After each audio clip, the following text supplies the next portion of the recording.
నకిలీ విత్తనాలతో రైతన్నలు బెంబేలెత్తిపోతున్నారు. వరి నాటు వేసిన 2 నెలలకే వరి కర్రలు రాగి బొంగులుగా మారిపోతున్నాయి. నిర్మల్ జిల్లా కడెం మండల వెంకటేశ్వర ఫర్టిలైజర్లో విత్తనాలు కొనుగోలు చేశాడు ఓ రైతు.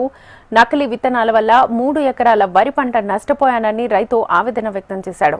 దీనికి బాధ్యత వహించాలని ఫర్టిలైజర్ యజమానిని అడగ్గా పట్టించుకోవడం లేదని, సంబంధిత వ్యవసాయ శాఖ అధికారి ఆఫీస్ చుట్టూ ఎన్నిసార్లు తిరిగినా అధికారి స్పందించడం లేదని రైతు ఆవేదన వ్యక్తం చేశాడు. ఇప్పటికైనా అధికారులు వెంటనే స్పందించి నకిలీ విత్తనాలను విక్రయించిన ఫర్టిలైజర్ యజమానిపై, దానికి సహకరించిన వారిపై చర్యలు తీసుకోవాలని బాధిత రైతు కోరుతున్నాడు. విత్తనాల విక్రయ కేంద్రాన్ని సీజ్ చేసి యజమానిపై కేసులు నమోదు చేసి తనకు పూర్తి పంట నష్టపరిహారాన్ని ఇప్పించవలసిందిగా పలువురు రైతులు డిమాండ్ చేస్తున్నారు.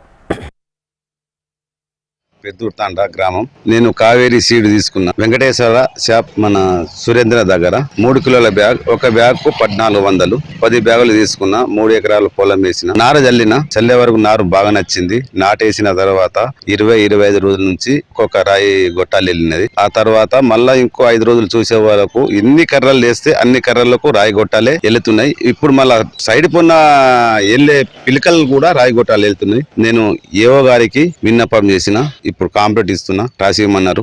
ఈడీ కూడా రాసిమన్నాడు. షాప్ అయినా కఠిన చర్య తీసుకోవాలి.